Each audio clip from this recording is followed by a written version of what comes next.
Privatisation అంటూ జగనన్న తీసుకొచ్చినటువంటి government medical కాలేజ్ని వాళ్ళ నిర్ణయంతో చంపేశారు. ఒక్కసారి ఈ రాష్ట్ర ప్రజలు ఆలోచించాలి. ఈ రాష్ట్రానికి ఒక గవర్నమెంట్ మెడికల్ కాలేజ్ తీసుకురావాలంటే ఎంత కష్టం ఉంటుందని. మనం చూసినట్టయితే 100 ఏళ్ల ఆంధ్రప్రదేశ్ చరిత్రలో మనకు 11 గవర్నమెంట్ మెడికల్ కాలేజెస్ అందుబాటులో ఉంటే జగనన్న 5 సంవత్సరాల కాలంలో 5 సంవత్సరాల జగనన్న కాలంలో ఈ రాష్ట్రంలో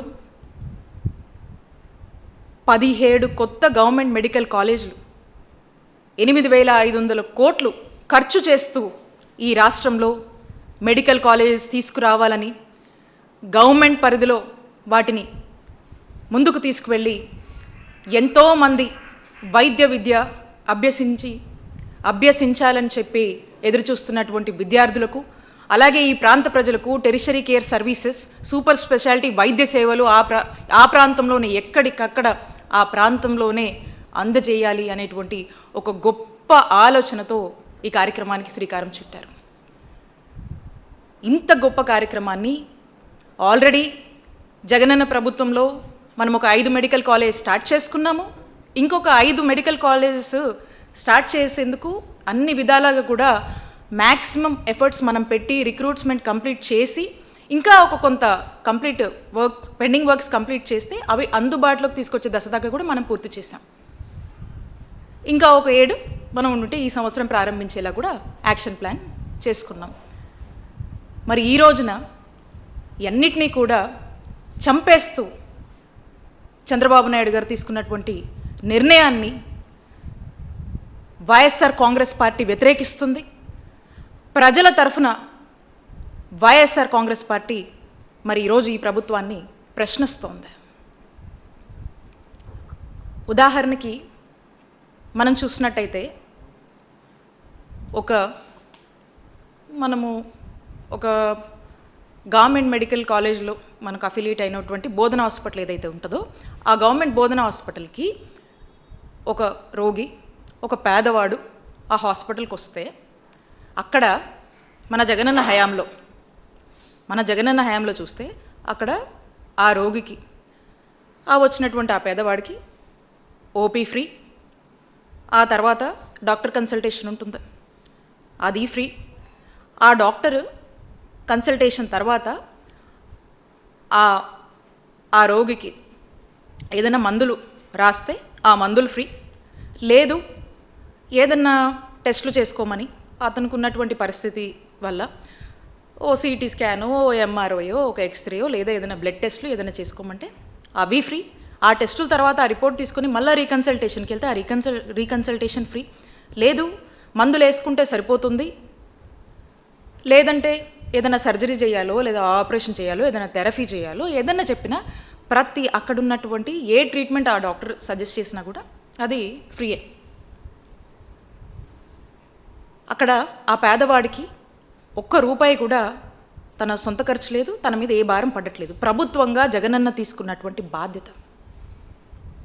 ఈ రోజున చంద్రబాబు నాయుడు గారి నాయకత్వంలోని కూటమి ప్రభుత్వం వచ్చాక ఇవన్నీ మీరు అమ్మకానికి పెట్టి ఈ రోజున పరిస్థితి ఏంటి? ఈ రోజున ఈ విధంగా ప్రైవేటైజేషన్ పద్ధతిలో పోతే ఒక పేదవాడు, ఒక రోగి హాస్పిటల్కి వస్తే ఆ ఓపీకి డబ్బులు కట్టాలి, ఆ కన్సల్టేషన్కి డబ్బులు కట్టాలి. ఆ కన్సల్టేషన్ అయిపోయిన తర్వాత డాక్టర్ ఏదైనా మందులు చెప్తే ఆ మందులు డబ్బులు పెట్టి కొనుక్కోవాలి. లేదు ఇదే సిటీ, ఎంఆర్ఐ స్కాను లేదా ఎక్స్రే లేకపోతే ఇంకో ఏదన్నా బ్లడ్ టెస్ట్ రాశారంటే వాటికి డబ్బులు ఖర్చు పెట్టుకోవాలి. ఆ తర్వాత ఆ టెస్టులు రిపోర్ట్లు వచ్చాక మళ్ళీ రీకన్సల్ట్ డాక్టర్ని అయితే ఆ మందులతో తగ్గిపోతుందని చెప్పినా లేదా సర్జరీ చేయాలన్నా, ఇంకో ఆపరేషన్ చేయాలన్నా, ఇంకో థెరపీ చేయాలన్నా, ఇంకోటి చెప్పినా వాటికి డబ్బులు ఖర్చు పెట్టాలి. ఈ భారం అంతా ఎవరి మీద పడుతుంది? ఈ భారం అంతా ఆ పేదవాడి మీద పడుతుంది. దీనివల్ల ఆ పేదవాడి పరిస్థితి ఏంటి? అప్పుల పాలైపోతాడు, దిక్కుచోచని పరిస్థితిలోకి వెళ్ళిపోతాడు. ఈ భారం బాధ్యత గల ప్రభుత్వంగా మీది కాదా అని నేను ఈ కూటమి ప్రభుత్వాన్ని ప్రశ్నిస్తున్నాను. జగనన్న ప్రభుత్వంలో అయితే ఇవన్నీ ఫ్రీగా పేదవాడికి మనం అందుబాటులోకి తీసుకొచ్చాము. ఈరోజు ప్రైవేటైజేషన్ పేరుతో కూటమి ప్రభుత్వం ఇవన్నీ కూడా పేదవాడి దగ్గర నుంచి డబ్బులు వసూలు చేసి ఈ విధంగా బిజినెస్ చేసుకుంటూ, ఈ విధంగా సొమ్ము చేసుకుంటూ పేదవాడిని గాలికి వదిలేసినటువంటి పరిస్థితులు ఈరోజు ఈ ప్రైవేటైజేషన్ పద్ధతిలో నెలకొంటున్నాయి. ఇది ఇంకా పెరిగిపోతుంది. ఇది ప్రైవేటైజేషన్కి ప్రభుత్వంలో మనం కొనసాగిస్తే ఉండేటువంటి తేడా. ఇది మా జగనన్న హయానికి మీ ప్రైవేటైజేషన్ పద్ధతిలో మీరు నడిపించాలనుకుంటున్నటువంటి విధానానికి ఉండేటువంటి తేడా అని చెప్పి మీకు స్పష్టం చేస్తూ ఉన్నాను. ఇదే కాదు, మీరు చూస్తే ఒక గొప్ప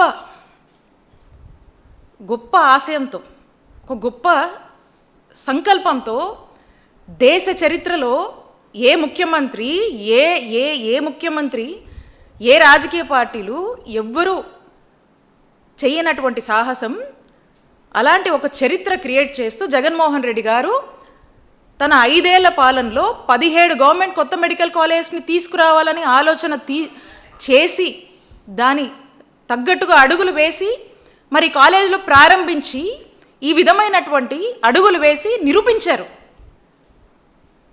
దీన్ని ఏ విధంగా నిర్వీర్యం కరుస్తున్నారో చూస్తూ ఉన్నాం. మనము ఈ మెడికల్ కాలేజ్, ఈ కొత్త మెడికల్ కాలేజ్లో ఎవరైతే వైద్య విద్య అభ్యసించాలనుకుంటున్నటువంటి విద్యార్థులు ఉంటారో వీళ్ళకి సంబంధించి మనము మన ప్రభుత్వ రంగంలో తీసుకొచ్చినటువంటి గవర్నమెంట్ మెడికల్ కాలేజ్కి సంబంధించి ఒక సగం ఫ్రీ సీట్స్, ఇంకొక సగానికి మనం కొంత ఫీజు పెట్టాం, ఓ ఫీజు స్ట్రక్చర్ పెట్టాం.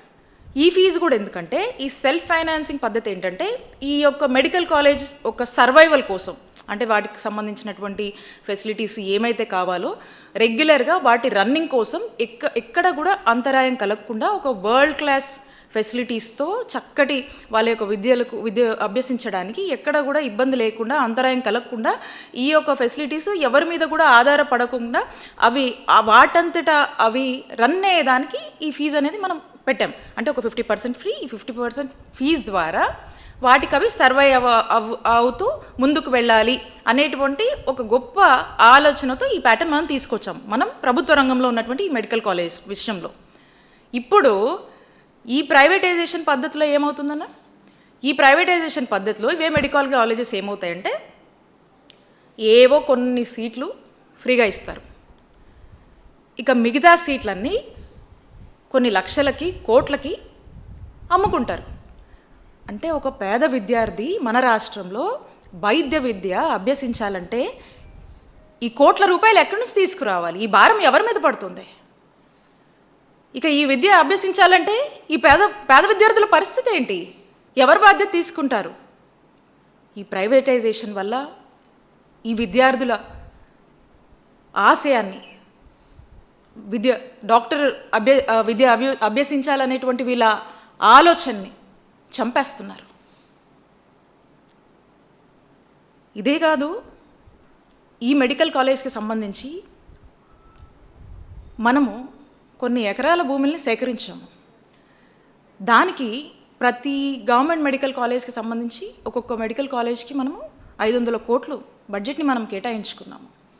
ఇంత కేటాయించి ఆల్రెడీ ఈ ల్యాండ్, కొంత ప్రభుత్వ ల్యాండ్, కొంత మనము అక్వైర్ చేసినటువంటి ల్యాండ్ పెద్ద ఎత్తున ఖర్చు చేసి ఈ ల్యాండ్, మనం లే చేసినటువంటి ఇన్ఫ్రాస్ట్రక్చర్ ఫెసిలిటీసు, మనం చేసినటువంటి రిక్రూట్మెంట్స్ ఇవన్నీ ఇలా ఉండగా దీన్నంతా కూడా చాలా చవక్కి ఈ ప్రైవేట్ వాళ్లకు అమ్ముకుంటూ ఒక వ్యాపారం చేస్తూ ఒక స్కామ్కి తెరలేపారు ఈ కూటమి ప్రభుత్వం. ఖచ్చితంగా ఇది స్కామే.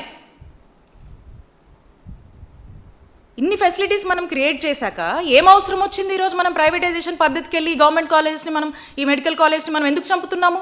ఇంతమంది హోప్ని ఎందుకు చంపేస్తున్నాము? ఉచితంగా ఇంతమంది ప్రజలకు మనము అందజేయాల్సినటువంటి ఫ్రీ వైద్యాన్ని ఎందుకు మనము ఈరోజు ఒక బిజినెస్ మోడల్లో చూపిస్తున్నాము? అంటే పేదవాడి ఆరోగ్యం పట్ల ఏ మాత్రం కూడా బాధ్యత లేని ప్రభుత్వంగా ఈరోజు కూటమి ప్రభుత్వం వైద్య ఆరోగ్య రంగంలో వ్యవహరిస్తుందని స్పష్టమవుతుంది. ఇదేదో మేమంటుంది కాదు. మీరు వచ్చి గ్రౌండ్లోకి వచ్చి చూడండి. ఈ రాష్ట్ర ప్రజల్లోకి మీరు వచ్చి చూడండి. ఈ రాష్ట్ర ప్రజలు చెప్తారు మీకు. ఈ విధంగా వెళ్తా ఉన్నారు. ఖచ్చితంగా మేము చెప్తా ఉన్నాం, ప్రజల పక్షాన వైఎస్ఆర్ కాంగ్రెస్ పార్టీ డిమాండ్ చేస్తూ ఉంది. మేము ఈ ప్రైవేటైజేషన్ పద్ధతిని వైఎస్ఆర్ కాంగ్రెస్ పార్టీ వ్యతిరేకిస్తుంది. నిన్న మా నాయకుడు జగన్మోహన్ రెడ్డి గారు స్పష్టంగా వారి యొక్క స్టాండ్ని తెలియజేశారు. వారు అడిగిన ప్రశ్నలకి ఎవరు కూడా సమాధానం చెప్పట్లా. ఎవరో ఒకరు సమాధానం చెప్పండి. ఎవరు సమాధానం చెప్పట్లా. ఖచ్చితంగా మేము చెప్తా ఉన్నాము, మా నాయకుడు చెప్పారు, వైఎస్ఆర్ కాంగ్రెస్ పార్టీ మా స్టాండ్ ఇదే. రేపు రానున్నటువంటి మా వైఎస్ఆర్ కాంగ్రెస్ పార్టీ ప్రభుత్వం, మా జగనన్న ప్రభుత్వంలో ఈ రోజున ఏదైతే నిర్ణయం మీరు తీసుకొని ఈ గవర్నమెంట్ మెడికల్ కాలేజ్ ప్రైవేటైజేషన్ పేరుతో మీరు అమ్మి ఒక స్కామ్కి తెరలేపి వ్యాపారం చేస్తున్నారో, పేదవాడి ఆరోగ్యాన్ని మీరు ఈరోజు అమ్మకానికి పెట్టారో, దీన్ని ఖచ్చితంగా రేపు మా జగనన్న ప్రభుత్వం వచ్చాక మీరు తీసుకున్నటువంటి ఈ నిర్ణయాన్ని మేము రద్దు చేస్తాము. దీన్ని రద్దు చేస్తాము. మళ్ళా ఈ గవర్నమెంట్ మెడికల్ కాలేజ్ అన్నీ కూడా తిరిగి గవర్నమెంట్లోనే కొనసాగిస్తూ పేద ప్రజలకు ఉచిత వైద్యాన్ని అందజేస్తామని చెప్పి మా నాయకుడు చెప్పాడు. ఈరోజు నేను కూడా చెప్తా ఉన్నాం, మేమందరం కూడా చెప్తా ఉన్నాం.